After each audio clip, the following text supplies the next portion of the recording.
Erev Tov Rabotai, we are continuing with our Mishna Yomi, Masechet Eduyot. We are up to Perek Daled, Mishnah Yud Bet.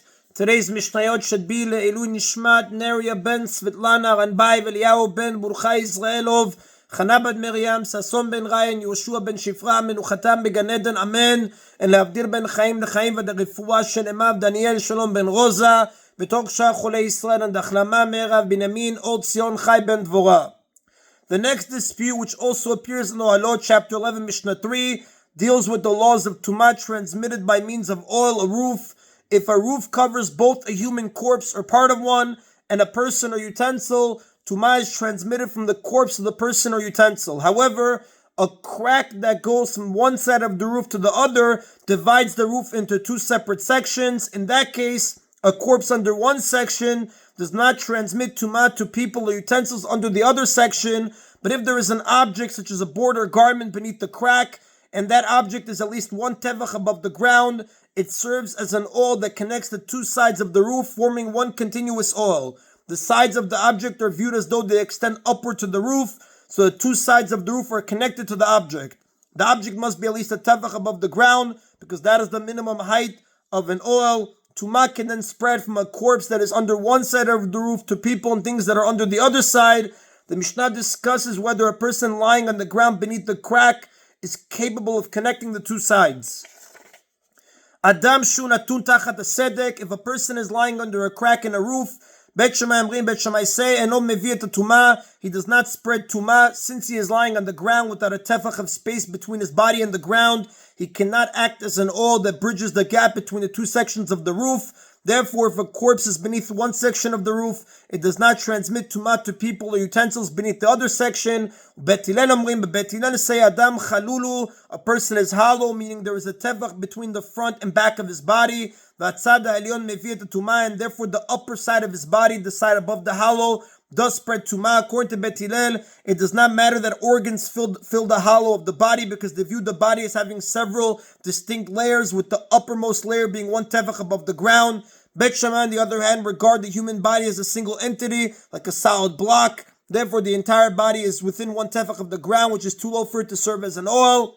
But again, back to Bet Hillel's view, a person is hollow, and therefore the upper side of his body does spread tumah. Since the upper side of his body is a tefach above the ground, it can indeed act as an oil that links the two sections of the roof and allow tumah to be transmitted from a corpse beneath one section to items beneath the other section. And that is the end of Perek Daled, Mishnah Yud Bet. We continue with Perek Hey, Mishnah Aleph. The first 5 Mishnayot of this chapter list more disputes in which, according to some Tanaim, Bet Shammai rule more leniently than Bet Hillel. All agree that the disputes listed in the previous chapter are those in which Bet Shammai is the more lenient opinion. The disputes listed in this chapter by individual Tanaim are not universally accepted as belonging to this category. Rabbi Yehuda says, Shisha dvarim mikule Bet Shammai u'michumrei Bet Hillel. 6 additional matters are to be counted among the disputes in which the more lenient rulings are from Bet Shammai and the stricter rulings are from Bet Hillel. The first dispute concerns the tumah of a nevela, an animal that died without shchita. Shchita not only permits the meat of a kosher animal to be eaten, but it also removes the tumah normally associated with a dead animal. Shchita of a non-kosher species of animal does not remove its tumah, as it says in Chulin, page 72b. In addition to being forbidden to eat, the meat of a nevela is an avot tumah, primary source of tumah. However, most other parts of the dead animal, such as its hide, bones, sinews, horns, and hooves, do not transmit tumah once they have been separated from the meat. While they are still attached to it, they can pass along the tumah of the meat, but they are not sources of tumah on their own. The first dispute in this Mishnah concerns the status of a nevela's blood.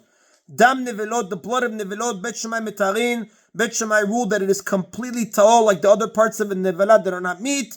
Bet Hillel metamein, but Bet Hillel ruled that it is tameh by rabbinic decree when there is at least a revi'it of it. Bet Shammai maintained that the blood of a nevelah, like its hide and bones, is completely ta'ol because it is not classified as meat. Bet Hillel agreed that this is true on the biblical level, but they maintain that the rabbis treated a revi'it between 3.7 and 5.3 ounces of its blood as tameh, because when the blood congeals, it can look like meat. People seeing this blood being considered ta'ol might mistakenly think that the meat of a nevelah is also ta'ol. Therefore, the rabbis decreed that a revit of nevilah blood transmits tumah even in liquid form. This decree was limited to a revit because it takes a congealed revit of blood to form a kazait, olive size, that is a solid piece. The minimum amount of meat that transmits tumah, as it says in Masechet Shabbat, page 77a. And a revit is a liquid measure that has the volume of 3 olives. Some Rishonim consider this tumah to be biblical, not rabbinic. This is a discussion brought down in Tosfot, Masechet Shabbat, page 77a. The second dispute concerns an egg found inside the nevilah of a kosher bird. Although the bird died without shechita and therefore may not be eaten, the eggs found inside it are sometimes biblically permitted and sometimes not. If they are in the late stages of development, when they are no longer considered part of the mother bird, they are permitted. If they are in the early stages of development, when they are still considered part of the mother bird, the eggs are biblically forbidden as nevilah. This is in Masechet Beitzah, page 7a, regarding the details of different stages. There is an in-between stage when the eggs are not fully developed, but they are already no longer considered part of the mother bird. The rabbis prohibited these eggs out of concern that they might be confused with eggs in the earlier stages of development. This next dispute centers on whether the rabbis extended their prohibition to include even eggs whose development is complete. Betzah nevilah, an egg found inside the nevilah of a kosher bird. This typically happens when a kosher bird is slaughtered and the shechita was found to be invalid, making the bird a nevilah. If there are eggs like this one being sold in the market, meaning that the shell is completely hardened and the egg is as fully developed as any found in the market, muteret, the egg is permitted to be eaten even though it was taken from inside a dead bird. An egg with a hard shell is not considered part of the bird. In Bet Shammai's view, everyone understands this and no one would confuse such an egg with those that are still connected to the mother and therefore forbidden. Vim lav. But if eggs like this one are not being sold in the market, meaning that the egg shell is complete but is still soft, a surat is forbidden to be eaten by rabbinic law, kedivre Bet Shammai, according to the words of Bet Shammai. Eggs whose outer shells are complete but still soft are also not part of the mother bird according to biblical law. Nevertheless, the rabbis were concerned that people might confuse them with egg clusters that are still connected to the mother bird, which are biblically prohibited when the mother dies without shechita. Therefore, the rabbis prohibited any egg found in a nevilah whose shell is not completely hardened. Bet Hillel Osrin, however, Bet Hillel forbid any egg taken from a nevilah, even one whose shell is completely hardened. Bet Hillel are concerned that any egg taken from inside a bird might be confused with the underdeveloped eggs that are still connected to the mother bird. However, there is one case in which Bet Shammai agreed that even an egg with a hard shell is forbidden. Umodim bebetzat terefa she asura, but Bet Shammai agreed that an egg found in a dead bird that was a trefa is forbidden, even if its shell has hardened. A trefa is an animal or bird that has one of 18 fatal physical defects listed in the 3rd chapter of Chulin. Such an animal or bird may not be eaten under biblical law, even if it was slaughtered with shechita. And the reason is because it developed in a bird that was forbidden. Since the egg of a trefa develops from the body of a bird that is forbidden, it remains forbidden even when it becomes fully developed and separate from its mother. However, a fully developed egg found in a nevilah did not develop from a forbidden bird, since eggs stop developing once a bird dies. Therefore, if the egg was no longer considered part of its mother when she died, the nevilah prohibition that takes effect on her does not take effect on the egg. Although we cannot be certain when the mother bird became a trefa, since a trefa defect develops while the bird is still alive, and it's possible that the mother did not become a trefa until the egg was complete. Since the trefa prohibition is a biblical one, we must act strictly and assume that the egg developed from a trefa, as the Bet Yosef writes in Yoreh De'ah, chapter 86. Usually, a woman who experiences a flow of blood from her uterus becomes tameh as a nidar or zava. When this occurs, the blood that flows from her is tameh as well. A Jewish woman who experiences a regular monthly flow of blood becomes tameh as a nidar for 7 days. If her flow lasts for an unusual number of days or it stops and starts again, soon after her 7 Nida days end, she is classified as a Zava, whose Tumah rules are more stringent. A Nida and Zava are both considered Ava Tumah, primary sources of Tumah, as is the blood that flowed from them. A woman also becomes Tameh for 7 days after giving birth to a boy and for 14 days after giving birth to a girl, as it says in Vaikra chapter 12 verses 1 to 5. There is an exception to the laws of Nida and Zava when a woman gives birth and completes her 7 days of Tumah for a boy or 14 days for a girl. She immerses in a mikveh and becomes Ta'ol for the next 33 days for a boy or 66 days for a girl. Any flow of blood she experiences is called Toar blood, blood of purity. Torah blood does not cause her to become a nidar zavah. This is in Vayikra chapter 12 verses 4 and 5. And the blood itself is therefore not tameh either. This is the biblical law, and the law as it was practiced in the times of the Mishnah and Talmud. In later times, the custom became to be strict about Torah blood to avoid the kinds of mistakes that sometimes resulted. This is spoken by Rama and Yoredeah, chapter 194, halacha 1. The next two disputes concern the status of blood that flows from two types of women who do not become tameh as nidot or zavot. Although these two cases are listed together, since the reasons for the disputes are different, the Mishnah counts them as two. Dam nochrit, the ordinary blood of a non-Jewish woman, meaning the blood of her monthly flow. According to biblical law, the laws of Nidah and Zavah apply only to Jewish women. Non-Jewish women do not become tameh when they experience their monthly flow, as it says in Nidah, page 34a, from Vayikra, chapter 15, verse 2. Nevertheless, in order to distance Jewish children from idolaters who would attempt to mingle with them for immoral purposes, as says in Shabbat, page 17b, the rabbis decreed that they should always be considered tameh, the men as zavim and the women as zavot, even if they did not experience any of the discharges that would make them tameh. The Tumah rules of a zav are in some way similar to those of a zavah.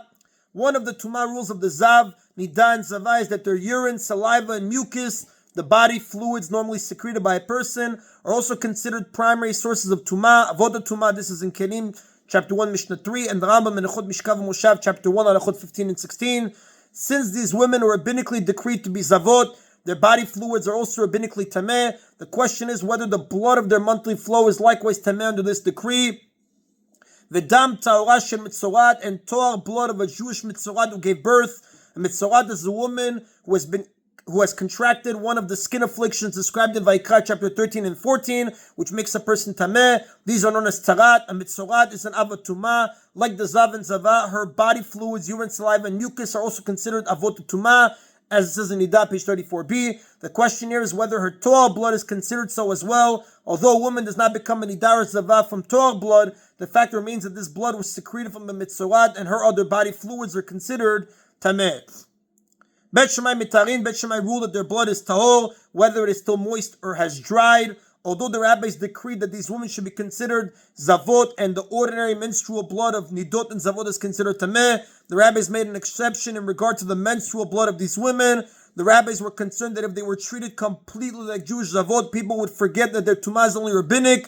This would lead to burning any tirumah or kodashim that they had touched, when the law is that tirumah and kodashim are burned only when they become biblically tameh. The rabbis therefore made an exception to their decree by ruling that the blood of non-Jewish women is not tameh, even if it is still moist.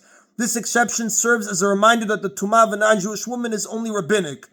This reasoning does not suffice for the Torah blood of a mitzorat, because in that case we speak of the blood of a Jewish woman whose tumah is certainly biblical. The reason Bet Shammai ruled that her blood is not tameh is that it does not qualify for tumah either as nidah blood or as body fluid of mitzorah. It cannot be tameh as nidah blood because this woman is in her post-childbirth Torah days when she cannot become a nidah, and it cannot be tameh as the body fluid of a mitzorah because Bet Shammai do not consider the menstrual blood of woman to be like her other body fluids, urine, saliva, and mucus. Those secretions all have in common that they gather in a pool inside the body, in the bladder, mouth, or nose, before being discharged from the body. This is not true of menstrual blood, which flows out drop by drop directly from the lining of the uterus without collecting anywhere. For this reason, menstrual blood is not subject to the law of the body fluids of a zav, zavah, and mitzorah, since it qualifies neither as nidah blood nor as the body fluid of a mitzorah. Bet Shammai ruled that the Torah blood of a post-childbirth mitzorah is tahor.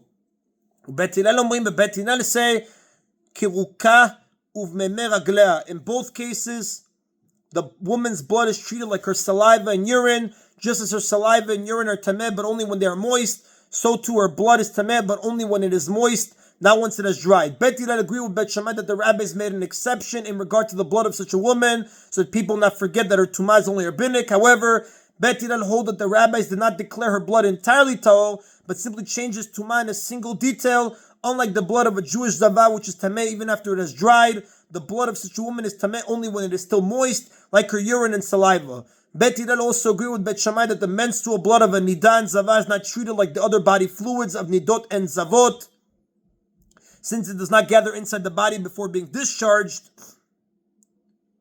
However, Bet Hillel derived from a verse that the blood of a mitzorat is an exception, and it is treated like the same as her other body fluids, urine, saliva, and mucus. However, all the body fluids of a zav, zava, and mitzvah are considered tameh only when they are still moist, but not after they have dried, as it says in Eduyot, chapter 7, Mishnah 1. Therefore, the menstrual blood of a mitzvah is also considered tameh only while it is still moist, but not once it has dried, as it says in Eduyot, page 34b. In short, although the blood of this mitzvah is not tameh under the regular rules of Nida and Zava, since she is in her post-childbirth 12 days, it is tameh according to Bet Hillel under the law of the body fluids of a mitzvah. In this capacity, is tameh only when it is moist, like the other body fluids of a mitzvah. Had this woman not just given birth, however, her blood would be tameh under the regular rules of Nidar and Zava blood. That blood is tameh even after it has dried. These two disputes appear in Eduyot, chapter 4, Mishnah 3. The Torah decrees that the land of Eretz Yisrael be left unfarmed every 7th year, and that whatever grows on its own in that year be left free for anyone to take. Meaning, although the land itself belongs to the owner, anyone may enter and take what grows in it during the 7th year, and the owner of the field or orchard cannot stop him. This 7th year is known as the year of Shemitah. The 5th dispute concerns the right to take produce from fields in a Shemitah year. Ochlin perot shvi'it, we may eat Shemitah produce from someone else's field, betova, v'shelo betova, either with an expression of thanks to its owner, without an expression of thanks to him, k'divrei Bet Shammai, according to the opinion of Bet Shammai. Bet Hillel omrim, but Bet Hillel say, en ochlim betova, we're going to skip the parentheses, en ochlim betova, a person may not eat the produce with an expression of thanks to the owner of the field, since this would make it appear that the owner had not left the produce free for anyone to take, as required by the Torah. It is surely forbidden to ask the owner's permission before taking the produce. Bet Shammai, however, say that the sages did not make a decree forbidding even thanking the owner. This dispute appears in Shvi, chapter 4, Mishnah 2. The 6th dispute concerns the laws of Tumah that apply to a certain type of utensil that was repaired. Generally, a utensil is susceptible to Tumah only as long as it can be used for its purpose. If it develops a hole that prevents it from being used in the ordinary manner, it loses its status as a utensil in regard to the laws of Tumah. Therefore, if it was Ta'or, it is no longer susceptible to Tumah, and if it was Tameh, it becomes Ta'or. This is in Kalim, chapter 2, Mishnah 1, and chapter 17.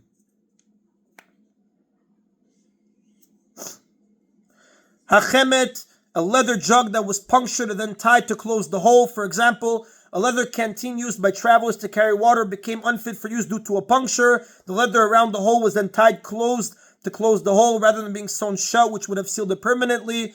Bet Shammai say tzirua medet, it can become tameh only once the leather is stiffened enough to remain tied without the knot. When the leather is bunched up and tied together for a short time, it will go back to its original shape as soon as the knot is untied. However, if it remains knotted for a long time, it eventually becomes stiff enough to hold its shape even without the knot.